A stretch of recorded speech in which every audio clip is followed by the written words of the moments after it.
13년간 한 여자의 남편으로 두 아이의 아버지로 살아왔습니다.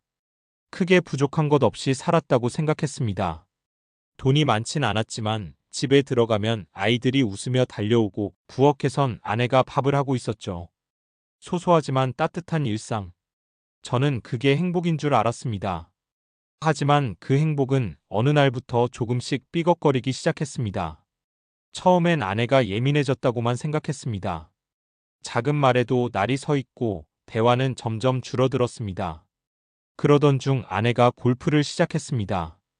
요즘 스트레스가 많아서 그래. 몸도 좀 움직여야겠다. 그 말이 이해됐습니다. 아이들 키우느라 힘들었을 테니까요. 처음엔 주 1회였던 골프가 주 2회, 3회로 늘어나고 주말에도 아침 일찍 나가 밤늦게 들어오는 날이 많아졌습니다. 골프채, 골프복, 카트 비용, 레슨비 카드값이 점점 늘어났습니다. 요즘 너무 자주 나가는 거 아니야? 제가 조심스럽게 말을 꺼내자 아내는 차갑게 말했습니다. 내가 뭘 잘못했는데? 당신은 맨날 일 핑계로 집에도 없잖아. 그 말에 할 말이 없었습니다. 정말 내가 너무 아내를 돌보지 않았던 걸까? 그렇게 저는 한 발짝 물러섰습니다. 하지만 그때부터 이상한 느낌이 들기 시작했습니다.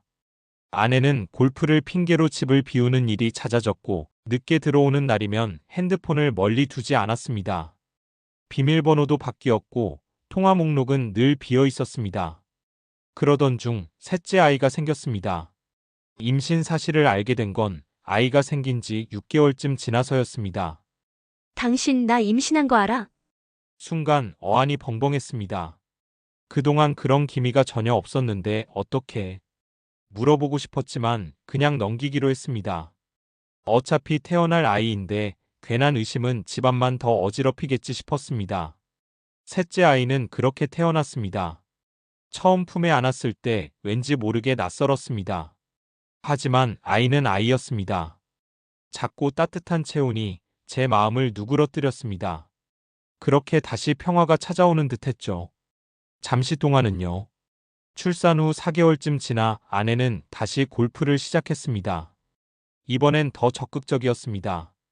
골프 스케줄은 2주 전부터 잡혀 있었고 하루 종일 연락이 안 되는 날도 있었습니다. 오늘은 누구랑 골프 쳤어? 왜? 또 의심하는 거야? 그날 처음으로 크게 싸웠습니다. 아이들이 울고 저는 집을 나왔습니다. 한동안 사무실에 머물렀습니다. 그러던 어느 날 밤 9시가 넘었는데도 아내는 집에 없었습니다. 아이들은 배고프다며 울고 있었고 저는 결국 차 열쇠와 카드를 빼앗고 블랙박스를 확인했습니다. 거기엔 아내와 다른 남자가 함께 있었습니다. 골프장에서 웃으며 함께 걷고 카페에서 다정하게 마주 앉아 대화하는 모습이었습니다. 그 순간 모든 감정이 뒤섞였습니다. 참아왔던 분노, 슬픔, 배신감 그리고 무언가 모르게 확신이 들었습니다. 셋째 아이 혹시 며칠을 고민하다가 결국 유전자 검사를 의뢰했습니다. 결과는 너무나 냉정했습니다. 셋째는 제 아이가 아니었습니다. 모든 게 무너졌습니다. 아내에게 결과지를 내밀었습니다. 처음엔 펄쩍 뛰며 부인했습니다. 말도 안 돼. 누가 그딴 짓을 했겠어? 하지만 종이 위의 숫자와 수치는 거짓말을 하지 않았습니다. 아내는 이내 조용해졌습니다. 고개를 숙인 채 아무 말도 하지 않았습니다. 그 순간 저는 이혼을 결심했습니다. 하지만 그날 밤 혼자 앉아있던 저에게 셋째 아이가 기어와 안겼습니다. 아빠. 그 아이는 제 얼굴을 바라보며 방긋 웃었습니다. 그 웃음에 숨이 멎는 줄 알았습니다. 이 아이는 무슨 죄인가? 그 말이 목구멍 끝까지 올라왔습니다. 피 한 방울 섞이지 않았다는 진실. 하지만 그 아이는 지난 2년 가까운 시간 동안 제 품에서 자라온 존재였습니다. 혼란스러웠습니다. 그 아이를 계속 키워야 하는 건가? 아니면 진실을 말하고 떠나야 하는 건가? 수많은 사람들이 말합니다. 아이는 죄가 없다. 그래도 키워줘야 한다. 그건 너무 이상적인 말이다. 정답은 없습니다. 그 누구도 제 마음속에서 일어나는 전쟁을 모릅니다. 아내는 말했습니다. 미안해.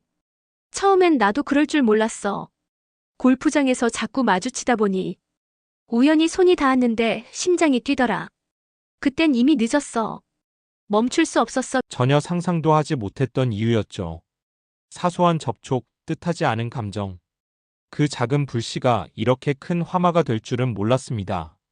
결국 지금도 저는 매일 밤 같은 질문을 되뇌입니다. 나는 이 아이에게 어떤 사람이 되어야 할까? 그리고 아직도 답을 찾지 못했습니다. 당신이 저라면 어떤 결정을 해야 좋을까요?